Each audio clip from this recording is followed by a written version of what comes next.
Yeah.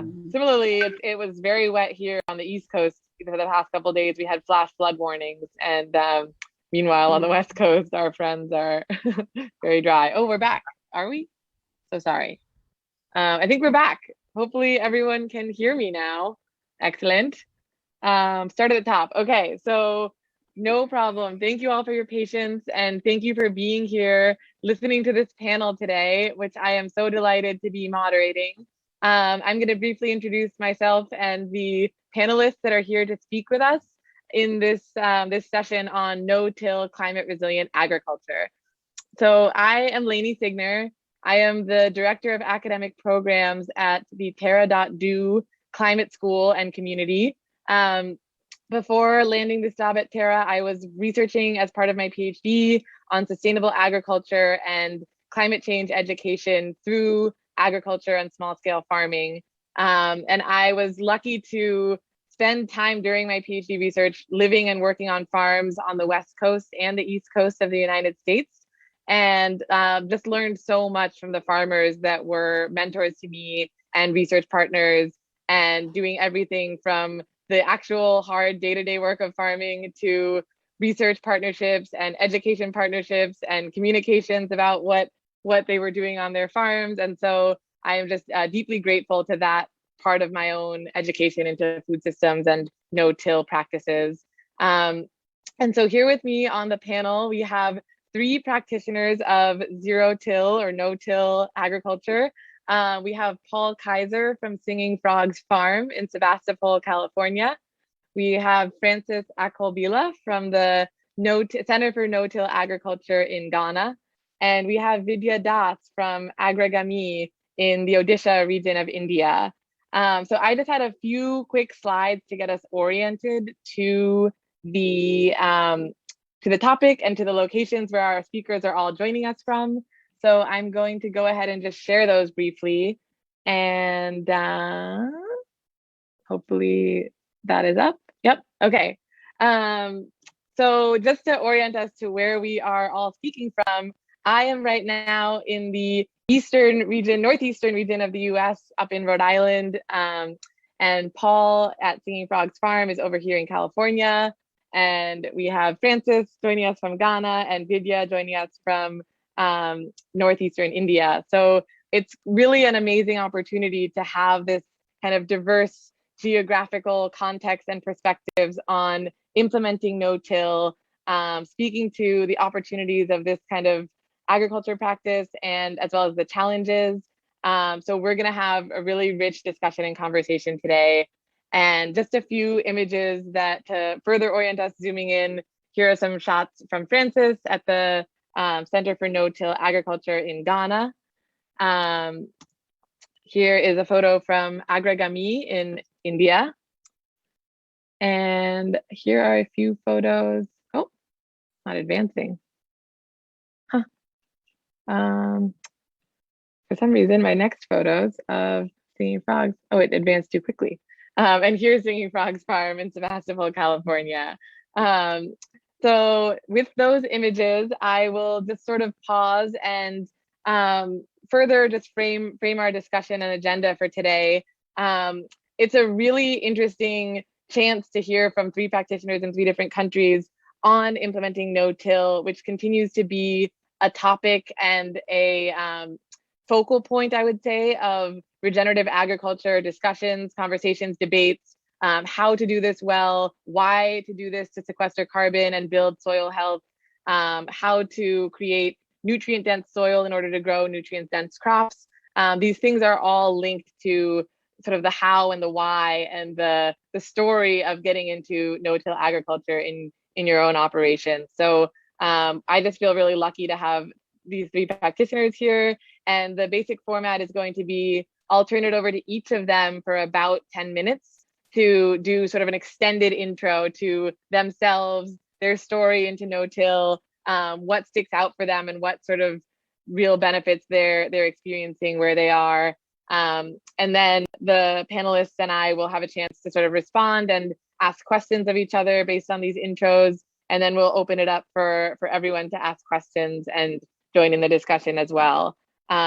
We'd love to know where you all are coming from and listening from, and whether you're coming from a farming background or other perspectives in food systems, other backgrounds and disciplines, getting on the same page about what it takes to implement and scale up no-till practices is sort of our common goal for today.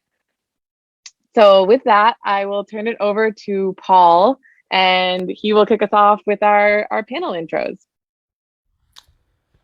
Terrific. Thank you very much, Laney. I'm happy to be joining all of us from around the world. And I'm going to go ahead and screen share to get into a PowerPoint presentation on our no-till practices. So, Singing Frogs Farm, we are located in Sebastopol, California. That is in the wine country, about an hour to an hour and a half north of the Golden Gate Bridge and San Francisco. So Northern California, and we're fairly coastal. We're about 15-20 minutes from the coast. We have an 8.8 acre property. It's about 4 hectares, 4-hectare property. And we are growing on only about 2 acres of that. 2.5 acres of that we're growing on. So very little area devoted to our crops. And a lot of the area is devoted to ponds for water catchment and our house and parking areas and roads and wildlife areas as well. We've been farming for about 14 years on our farm, and we've been no-till for about 11 or 12 of those years. So while we've been no-till, we started off being tillage-based and organic, and we have converted over to being fully no-till. And the result has been a dramatic increase to our production and our soil health and overall farm success. And I'll say that about 45% of our food goes out to our CSA, which are our weekly member families, about 150 families. And then about 45% of our food goes to weekly farmers markets, and about 10% of our food goes to local restaurants. So all the food that we sell stays within about 15 miles of the farm. On tillage, quickly, it's important to notice that tillage is one of the major practices that reduces the organic matter level in the soil. And in fact, tilling the soil is the equivalent of an earthquake, hurricane, tornado, and forest fire occurring simultaneously to the world of soil organisms. Simply stated, tillage is bad for the soil. And I want to just remind us all why we're here, and a few quotes from some agencies. In the US alone, our pre-cultivation topsoils used to be between 6 and 10% soil organic matter, SOM. Today, our topsoils only have between 0 and 3% organic matter. And in California, we're down to about 1% organic matter. However, here at Singing Frogs Farm, when we began farming, we had a soil organic matter of 2.4% in 2007 to 2009. Today, for the past 8 years, our soil organic matter has been between 8 and 11% as we switched over to being no-till in about 2010. So after 10 years of doing no-till, only after 3 or 4 years of doing no-till, we had already increased our soil organic matter by 400%. And so here you can see a picture of the soil from our neighbor, about 20 or 30 meters on the other side of the fence on the left, which is really what our virgin native soil looked like before we began going no-till. And on the right, you can see the picture of our actual no-till soil now, rich, dark, healthy, and full of biology and roots. We achieved this no-till through the 5 basic principles of no-till soil management. disturbing the soil as little as possible, keeping living plants in the soil as often as possible, growing as many different species of plants as practical, keeping that soil covered all the time, and incorporating animals, including many of our predators and beneficial insects and snakes and birds and beetles. And the way we have done no-till on our farm is we clear the beds first, but we clear them by removing all of the above ground biomass and composting that. The below ground biomass, all the roots, stay in place, and we don't touch those. There's no soil disturbance. We're simply removing all the above ground biomass and composting it. Then we apply organic fertilizers and our compost as needed. So you can see here we're finishing up the bed with some fresh compost on top. And once the compost and organic fertilizers have been applied, then we begin the transplanting and transplanting the crop. Waiting for our internet, there we go. Transplanting the next crop. That's our daughter when she was much younger, many years ago, and my wife, Elizabeth, who will be speaking at the next session. And we transplant the crops into the beds. And then once the transplanting has happened, we begin watering in. And this process from clearing one bed to transplanting and establishing the next crop in the bed usually takes less than an hour or two. So in the morning, we might harvest the cauliflower out of the bed.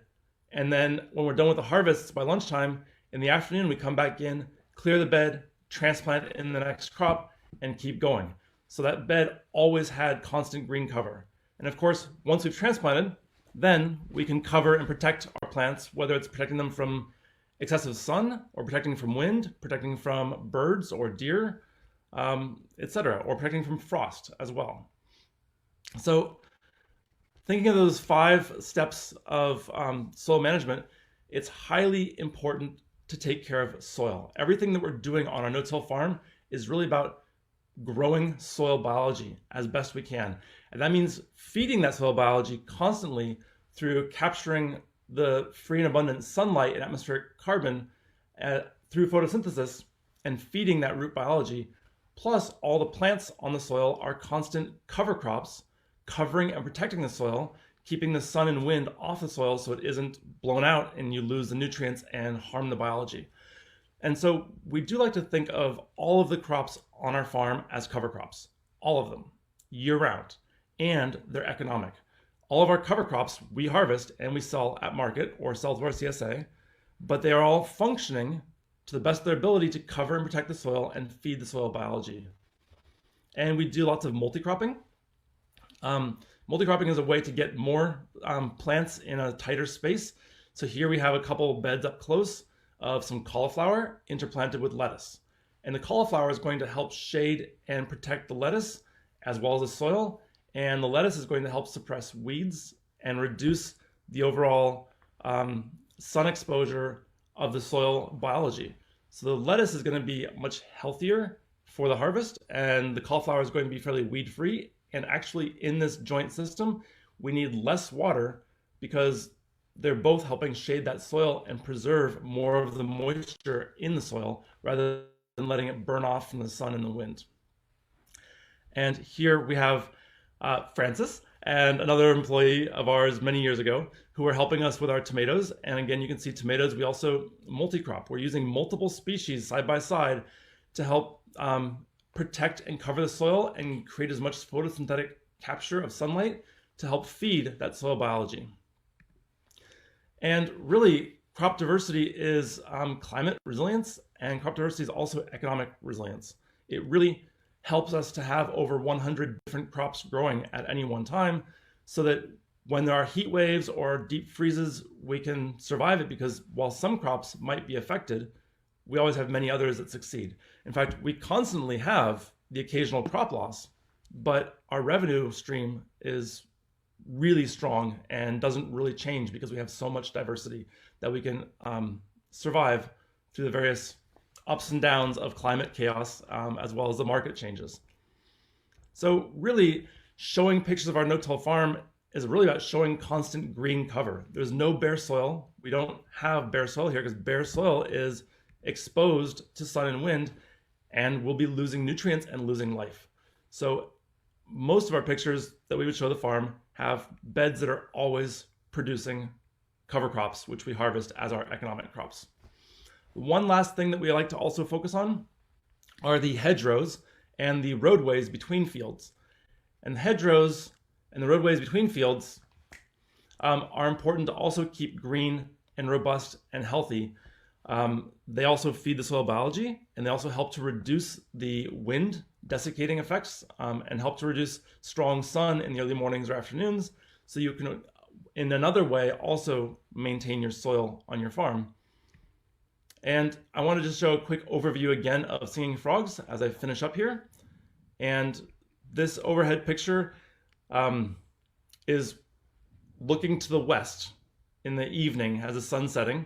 And I can sort of show you the overall property dimensions, and then I can show you within that all the hedgerows that we've added intentionally.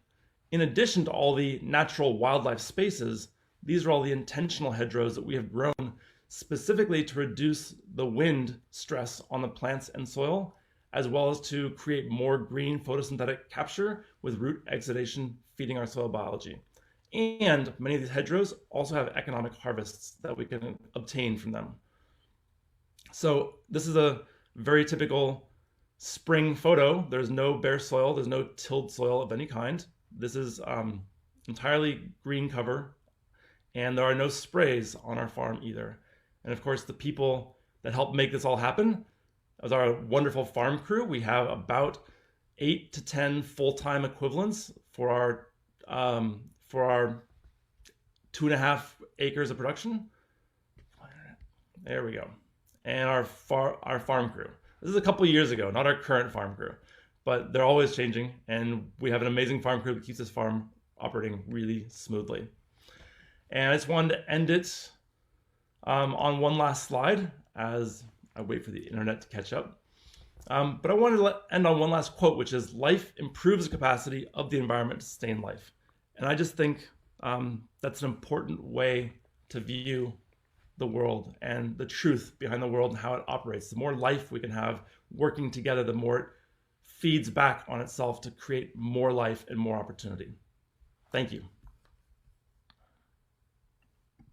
Thanks so much, Paul. And so other panelists, definitely be kind of thinking of any questions or comments or responses to each other's presentations as we go through them. And I did see one kind of clarifying question for you, Paul, in the Q&A, which I'll just throw out there before we move on to someone else. Just if there are any issues with any of the weeds that you pull out as you're clearing and transitioning beds to throw into the compost pile. The weeds we do pull, we don't actually leave their roots in the ground. The symbiotic relationship with the soil biology that we want to encourage is that which interacts with the roots of our crops. The biology that interacts with the roots of the weeds, we don't necessarily want to encourage, so we're happy to pull those weed roots out, and they go in the compost pile. We have no issue with weeds in the compost. A hot compost that's being turned cooks and kills weed seeds. And then the fact that we're using large, healthy transplants means that we're always ahead of the weeds. And so there actually isn't any weeding that ever happens during the growth. The weeding always happens at the end of the growth when we're clearing the bed. Awesome. Thanks for clarifying. Okay, so I'm going to turn it over to Francis to share his intro and journey into no-till next. And then we'll go to Vidhya for your 10 minutes. But Francis, over to you.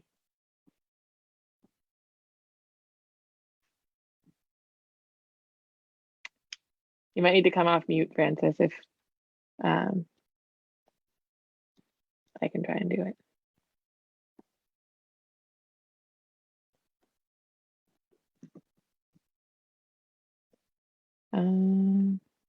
Wait.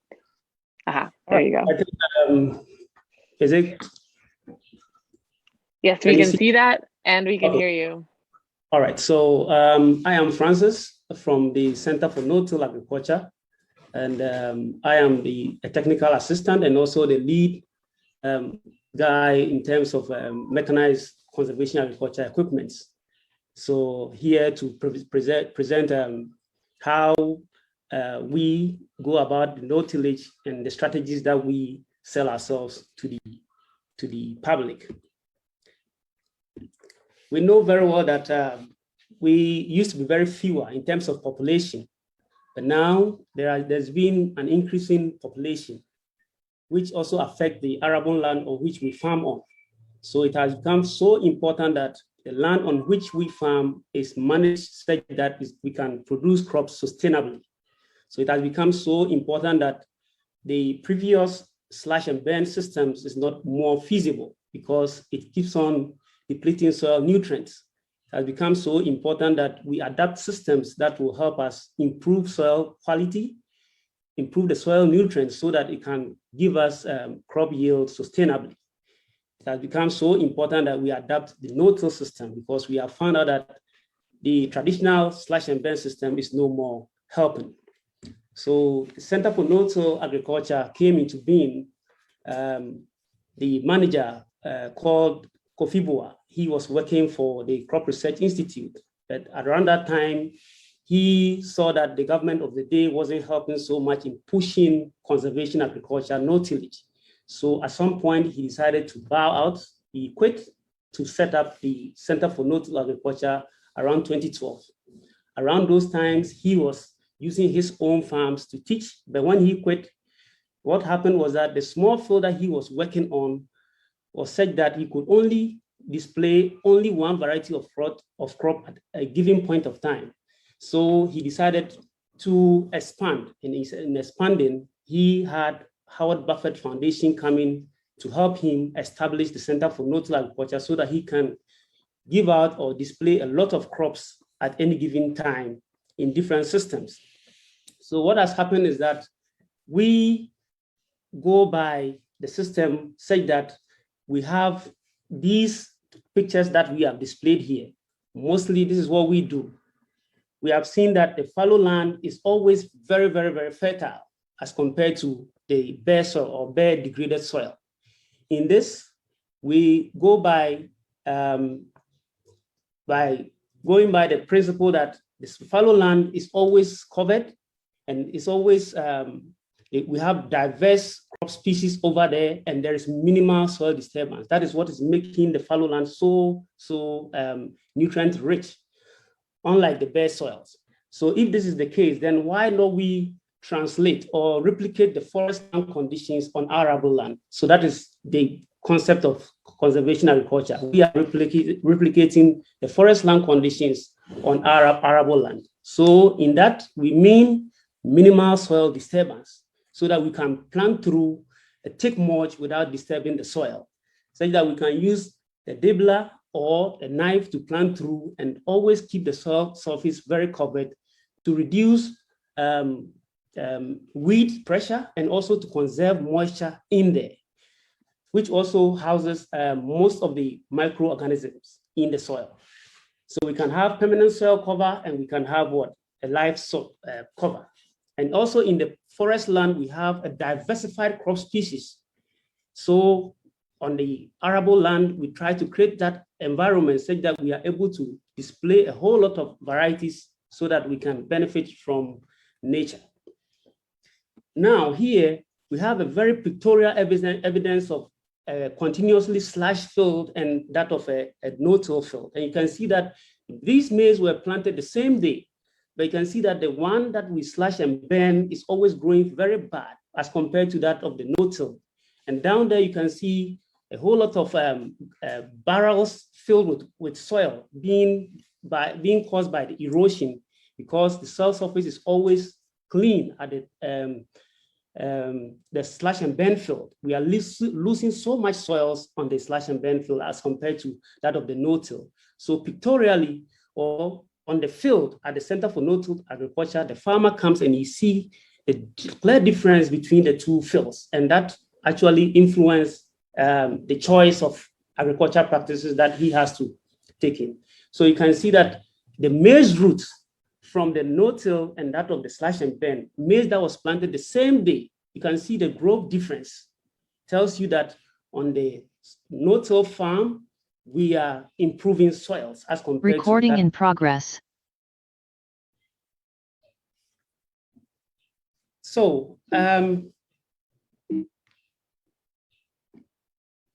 all right. So, we also enhance the commitment of farmers, such that at the farm, at the Center for No-Till Agriculture, we do hands-on practical training. So the hands-on practical training, we have people coming so that we do a real practical training on the farm, so that it helps farmers to actually understand what we are talking about and have a feel practically. And the evidence also shows here that the improvement of the yields, looking at the maize and also the cowpea here, tells you that no-till is actually improving soils. You can have what we call transitioning from the food crop system into plantation crop, whereby in the plantation crop where you have trees, you can also have cabbage growing underneath, doing so nicely as you can see. Look at how cassava is doing. And we have turmeric and ginger also growing. Elsewhere you go, they have to dig to disturb the soil structure before they plant. But when you have a very good soil through no-till practices, you are able to plant all these things with ease. There are some challenges, but we are helping training so many people because we have the expertise are so low. We are training some more people so that we can also have them helping us, spread the news. Now, these are the other ways that we do to assess people or to reach out to people. When people assess training from us, we get their contacts and we do follow up with calls so that we find out what is happening on their fields and we ask, and whatever challenge that they are going to go through, we help them address. We also do follow up in person where we go there physically. After them assessing training from us, we go to them on their fields. We travel very far to them and we all go on their farms to also address challenges that they're facing. We also do audio visuals. At the Center for No-Till Agriculture, we go on radio and TV stations to also display all these technologies to people. We have nighttime video shows where we also bring communities and we have a package of films that we go and display with them at the comfort of their homes.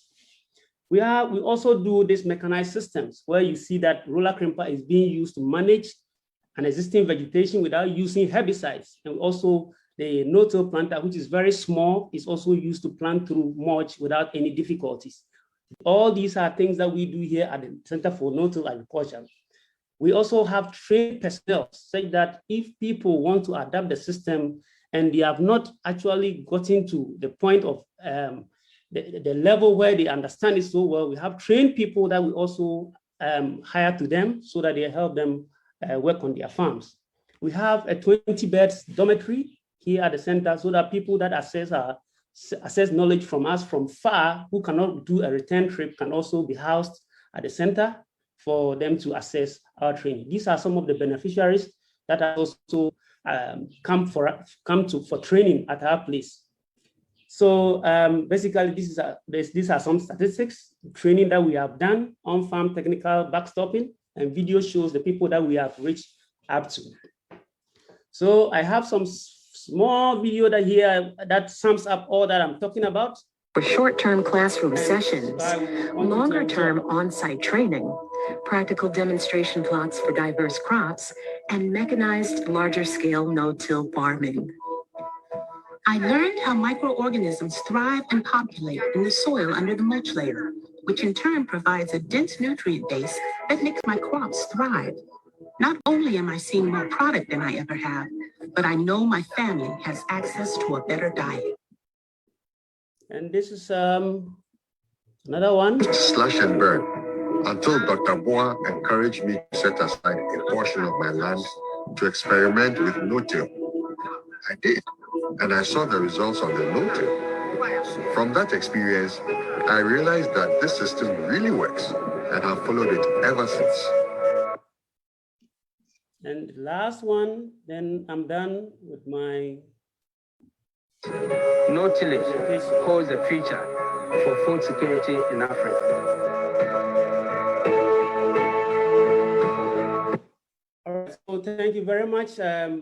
All that we are saying is no-till holds the future for food security in Africa and the world. Thank you.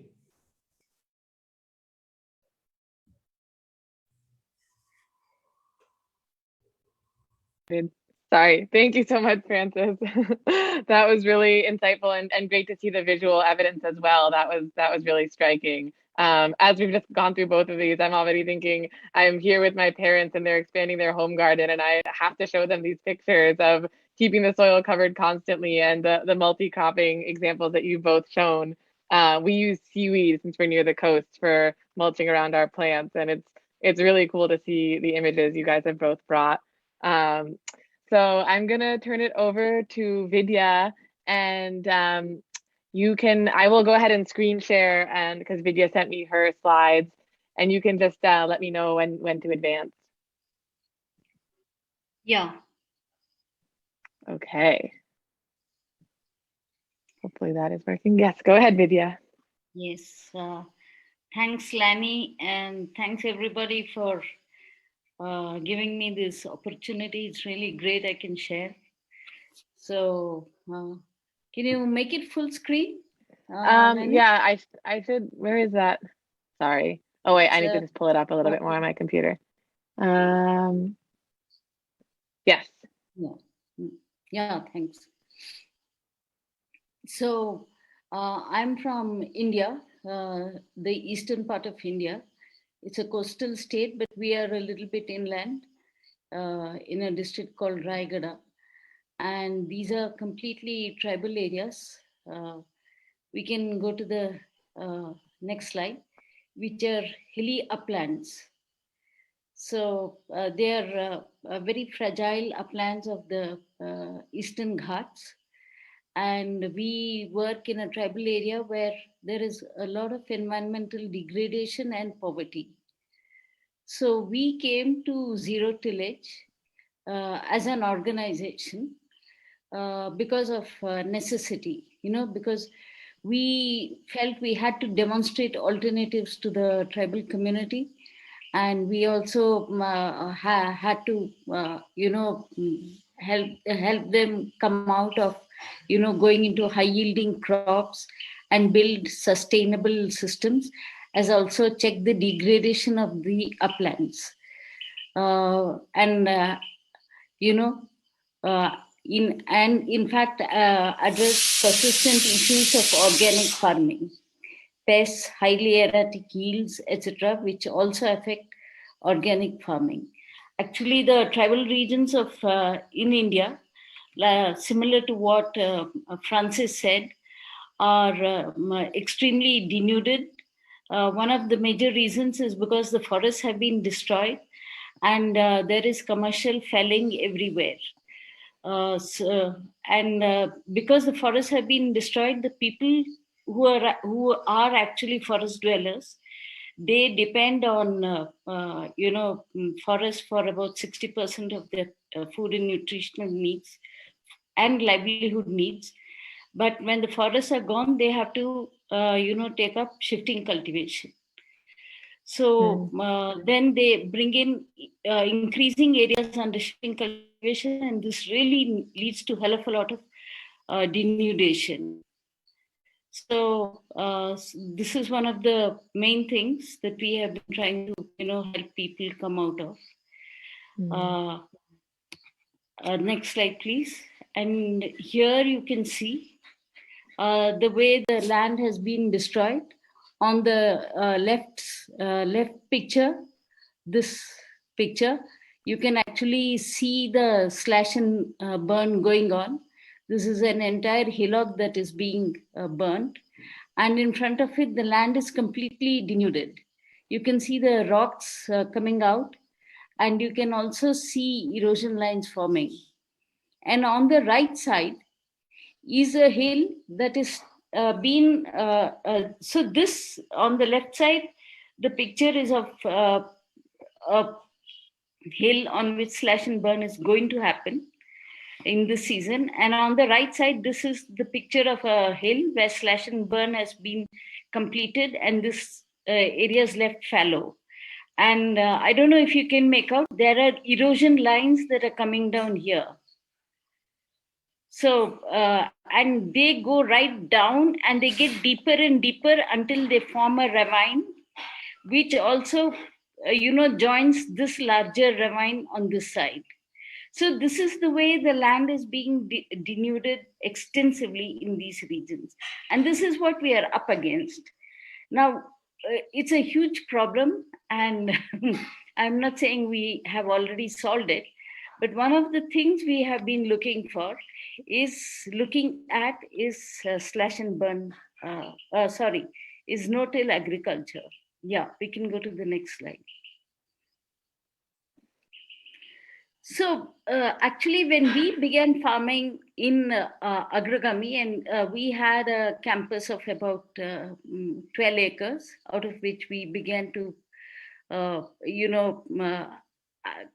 take up a kind of integrated farming to, provide a demonstration. We sought to integrate perennial crops with seasonal cultivation. Then the local perennial crops, which included jackfruit, mangoes, guavas, lemons, and bananas, they came up very well. But we had very poor success with seasonal crops. It was completely erratic, and there was a lot of, pest attacks.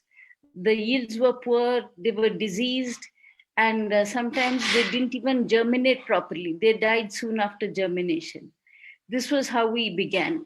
And after a number of attempts, we began to look at, some of the things that Masanobu Fukuoka had done, because we had been reading his books. He has also visited India and many places in India. And we thought, why don't we adopt his methods? Yes, next slide.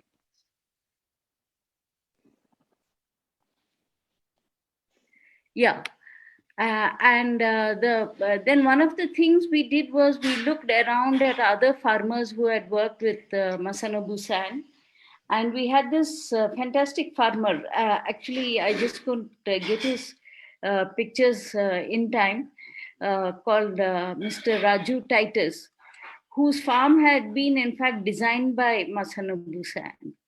And he came over and he showed us how to make seed balls, how to mulch, how to, select our crops and everything. And he started us on the path to, zero-till farming. I don't call it natural farming like what Fukuoka has done, because over the years it is different and we may not be following the principle. So I don't want to be questioned on that. So this is not natural farming.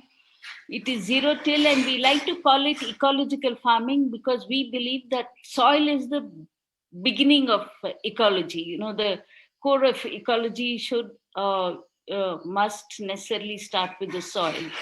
So we call the farming that we do in Agragamee as ecological farming. So, but we made many mistakes. Our seed balls were chewed up by the ants and other insects. Then when we began to mulch, a huge number of creatures got up from the mulch and ate up all our plants. The grass was everywhere. So we were like, it was a huge learning curve, and we were wondering how to get through it. But we persevered. And of course, the advantage was that we were a non-profit organization, not completely dependent on farming. So we could, experiment and afford to fail, unlike other farmers. But that's also a question we need to ask, because when farmers do something and persist in it, afraid of failures, they do fail very often. Then what happens? This is just a question I'm posing for discussion. And we also turn to tribal knowledge systems in learning about the crops that we need to plant, the crop combinations, because they do multi-cropping enormously, then the seasonality, the seed storage, and a range of other things. Yeah, we can go to the next slide. Just...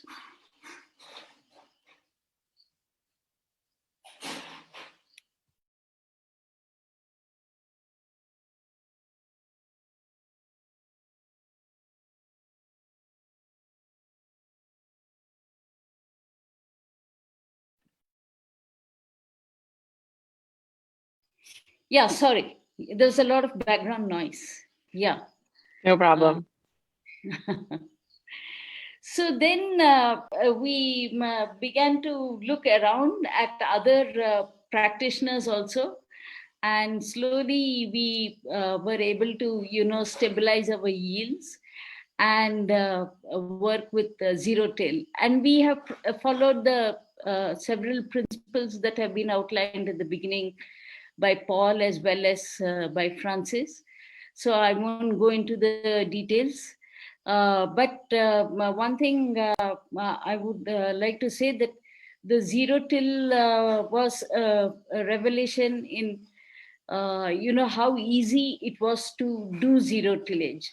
Because when we initially started zero tillage, and it was only some of us within the organization who started it, the other members of the organization were extremely skeptical.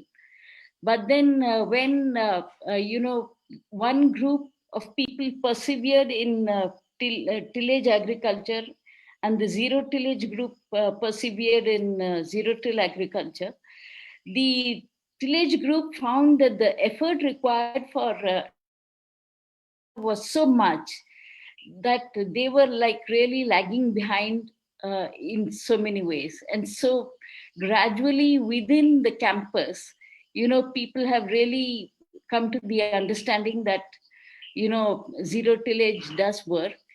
And there is an unsaid principle which has grown out of experience that the whole campus should be zero till. The whole campus that is of Agragamee should be a zero till place. So that is how it developed. And through tillage, we have been able to develop methods for rain-fed agriculture as well as for irrigated commercial crops, which include vegetables, pulses, maize and all. And we have also been able to do local varieties of plants, which include millets, local pulses, lentils, and also oil seeds. So the methods which have been demonstrated by the government to help farmers improve their production of seeds, we took up those methods, but we bettered it through zero tillage. So they have this method of system of millet intensification, where they teach farmers how to grow millets in a more systematic way so the yield is higher. And when we followed the basic principles of the system on zero tillage, we found that the yields were just the same, but the effort required in SMI was much higher than what is the effort required in zero tillage, because obviously we didn't till the soil. So we have really had good results in a period of, again, 10 years. It's very similar to the period explained by Paul. Yeah, next slide.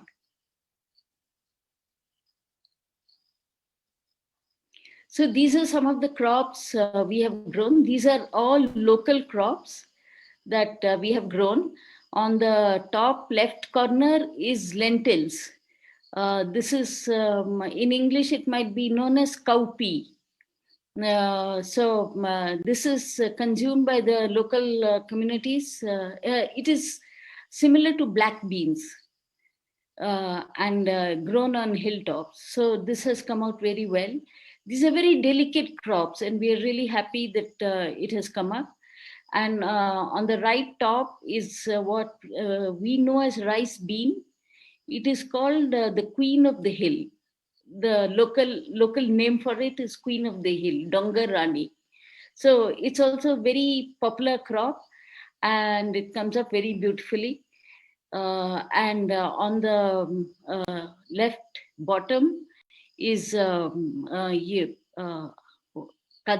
Kajan, that is pigeon pea. And here is cereal. This is finger millet, which has been planted in rows. And between the rows, we have a mulch of leaf, so the grass doesn't grow.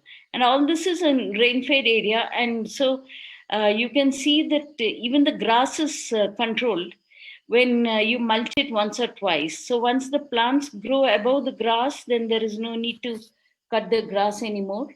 So we have been able to develop these methods through a lot of mulching, because as I mentioned earlier, we have integrated perennial crops. So we get the leaf litter from the perennial crops, which we use to mulch in between the rows of these plants.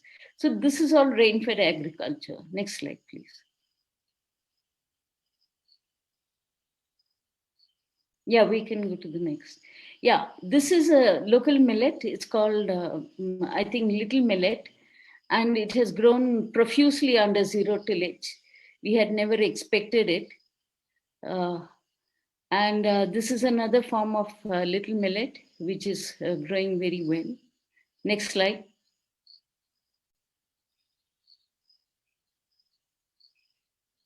Are we out of time?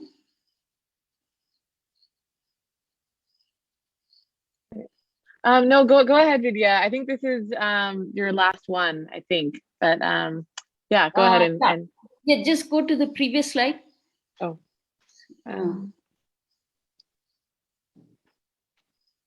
Yeah, this is finger millet. And you can see it has grown exceedingly well under zero tillage. And we compared it with the government methods of other farmers who had followed the methods promoted by the government, and it has done extremely well. So yeah, next slide. So in zero till agriculture, some of the learnings that we have had is that we disturb the soil at our own peril.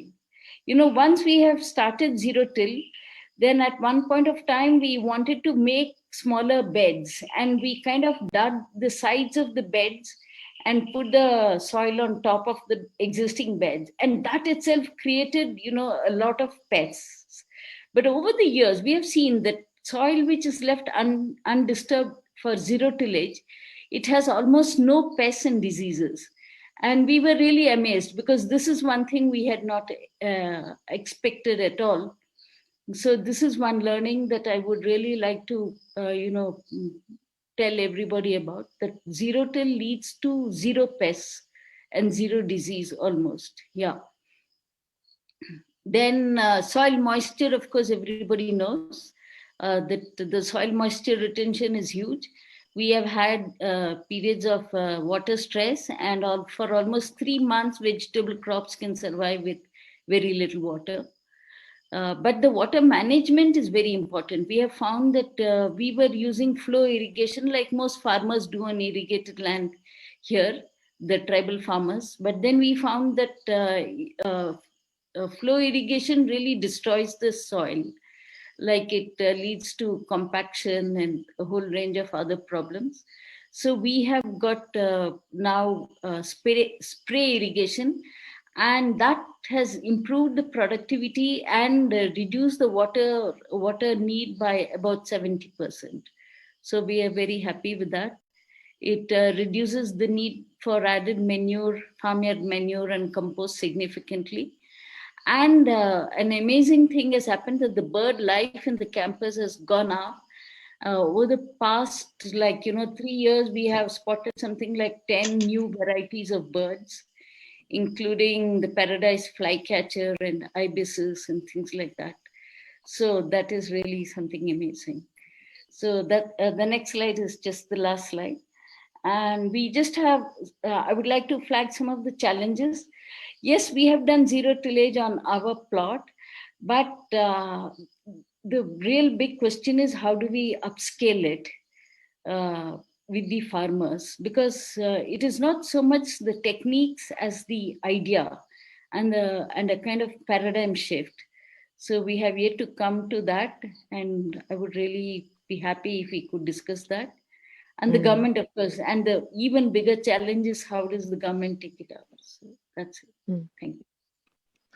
Awesome. Thank you so much for that presentation, Vidhya. And I think that one of those last challenges about how do we upscale this to farmers is a great motivation and reminder of why we're all here, to be able to speak and learn from each other and have questions from the audience that address some of the issues and challenges people are seeing in their own context about why it's hard to scale this up, how it's challenging to get started.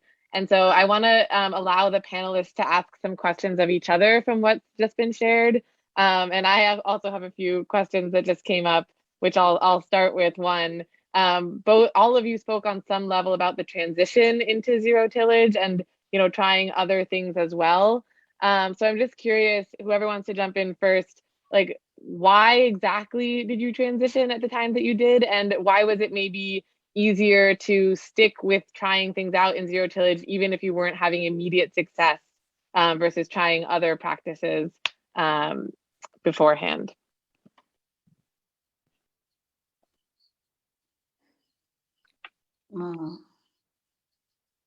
Should I go first? Sure. All right. Yeah. I would like to, I don't know. Yes, okay, go ahead. Go ahead, Francis. Yeah. For us, what happened was that, at one point we realized that the land on which we are farming on keeps on, declining because of human population increase. And for that matter, the land area on which we farm on was kept on going down. And so the story that I heard from Kofi was that he knew as a boy, he asked the elderly people about how people were farming in the olden days, because he realized that the system of farming, that is a slash and burn system, kept on giving them a decline in yield. So it became so important that he was so curious to find out if there was an alternative. And so he, getting closer to the elderly in the community, they told him there was some sort of farming in the olden days, such that they were farming without the use of fire. And this was so new to the people around that time, some farmers around those times, because unless you are curious to ask the elderly people, you wouldn't know what was there before, what was there before the current farming that they were in, that was the slash and burn. So him getting closer to them and they telling him that there was a system whereby you could slash and leave the mulch on top of the soil without using any fire, but plant through. So then he had to delve in and find out, why are people actually burning? And the reason was that they didn't know how to weed so down to get their mulch settled. So what happened was, the way they were doing it, they would cut the tree or the shrub under, and they would leave the whole big thing on the ground. So it became so difficult for them to plant through without using fire to burn everything. So he devised a means of trying to show people how they can farm, they can manage an existing vegetation such that the mulch will be settled, so that planting through it will be so easier. And knowing very well that the mulch that will be left on top of the soil is going to decompose to feed the microbiology in the soil, to help moderate soil temperature, and also to stop erosion.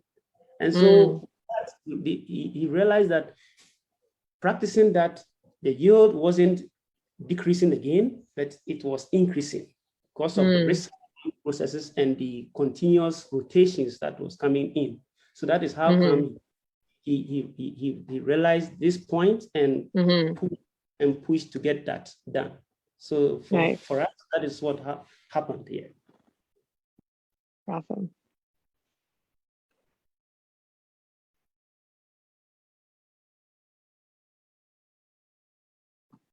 Vidhya, you have to come off mute. Yeah. So as I said, we were doing normal organic farming with full tillage. And we tried several methods. We tried composting, vermicomposting, and we tried double digging and things like that. And things would like improve for one season, and then the next season it would be back to a huge amount of pest attacks and then soil fertility loss and things like that.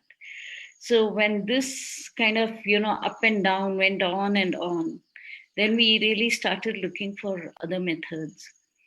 And as I said, Fukuoka we had been reading his One Straw Revolution, and we didn't think it was practical, but then we were like forced to try it. and then we felt that it was good. But what happened after we took up zero till is something interesting, because it started a lot of debate on, whether it's, zero till is feasible or no. And what we found was that there were initial failures. Like I said, our crops were eaten up by insects coming out of the mulch. But there were also initial successes where we found that the zero till led to the same yield as that of the local farmers. It didn't reduce the yield, especially in rain-fed agriculture. So these things helped us to, persist and develop our methods. Mm-hmm. And one book I would really like to flag is Toby Hemingway, Gaia's Garden. That book was amazing, and it really helped us, look at land, soil, and most importantly, the creatures under the soil, much more understanding. Mm. Yeah. Mm.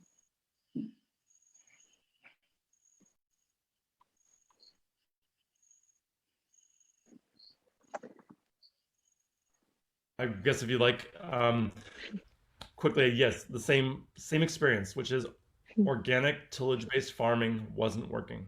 It was destroying the soil, and it was destroying the ecosystem in which we were trying to farm, and it wasn't allowing for snakes, which are a good pest control. It wasn't allowing for songbirds, which are a good pest control, and it was rapidly degrading our soil. And I got into farming to grow the ecology of our area, and tillage was doing the opposite. So we quickly switched out and went no-till, and it has been an amazing success ever since. We are producing 8 to 10 times per acre per year what our neighbors are producing doing organic tillage. So. Mm-hmm. Yeah, thanks for sharing, all of you. And I'll just leave it open right now. If you all have any questions for each other, go ahead and jump in, or comments based on what's been shared. Yeah, I would like to ask, what do you do for weed control? I would like Francis to, explain his methods a little bit more, and also Paul to say, and also what kind of fertilizing do you do for the soil? And the third question is, do you also have less pests and diseases?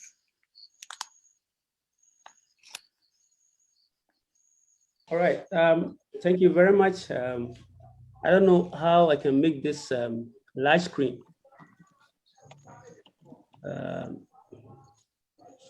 All right, so it's okay. So with the issue of weed control, we have devised several strategies to help in suppressing weed pressure, and for that matter, weed control. What has happened over the years is we have a whole lot of people in the system who already know the use of these chemicals, synthetic chemicals, to control weeds. But we have seen that most of them are even poisoning themselves, because sometimes they don't even use the right protective clothes to spray. And even at the time there is wind, they are spraying and it gets onto their bodies and a whole lot of things. So we normally will teach them how they can use this machete, weed way low below the last note of any weed, any weed that they want to manage. So they hit way below the last note, and the weed cannot resprout again. We don't take all the roots, because we want the roots to still be in the soil to create give us a very good soil structure and give us the porosity when it decomposes in there. So we weed very low in there, and we also integrate a whole lot of varieties of cover crops in there, such that some weeds, we have some of our cover crops like the cream mucuna. You can grow it and it will grow, and the vines will take all the weeds down. It will smother all the other weeds down, and it also will share leaves so that it will add up a whole lot of litter falls in there, and we know the importance of all. Clover? Clover? What is it? Velvet bean. Velvet bean. Okay. Yeah. Yes. So we have that one also helping us to do the weed control, and we also use mostly on the large scale. We also have what we call the roller crimper, and the roller crimper tool helps us to manage an existing vegetation such that at some point there is no an incentive to use these synthetic chemicals in the weed control. And we also have we do a lot of education on how we can reduce the multiplication of weed seeds. Because when the seeds set and they mature and they fall, they tend to recycle, it keeps on coming. So at one point we teach farmers that anytime weeds set seeds, they shouldn't wait till it get matured. You have the machete to slash the unmatured or the weed seeds that are not matured. You slash it at the top so that it doesn't get mature and set in the soil to increase the weed seeds bank in there. So all these techniques we use in suppressing weed pressure on our farms. Thank you, Francis. I'm sorry that we have to wrap this up very, very shortly. And so I'm just going to turn it over to Paul to plug the next session. And then I'm just going to have to thank you all so much for your time and insights. And it's been incredibly informative. So over to you, Paul. And the next session is Our Food, Our Medicine, which my wife Elizabeth is going to be talking about the connection between no-till agriculture that we're all doing and the result for the increase in the nutrient density of the food grown there. So healthier food comes from healthier soil, which comes from no-till agriculture. So stay tuned for the very next session. Thank you so much. Thank you so much, Thank you all. Thank you so much, everyone. Thank you so much, Paul. And I really wanna thank you all, but especially Paul and Elizabeth, who have been participating in the 7 Soil Not All conference that we have organized. They are our champions, you know, and we always really appreciate what they do. And so in the next one, we're gonna see Elizabeth right now. There will be a little break before the next presentation. Thank you so much. And I hope we can do another presentation soon because there is so much to talk about. Bye, take care. Thank you all.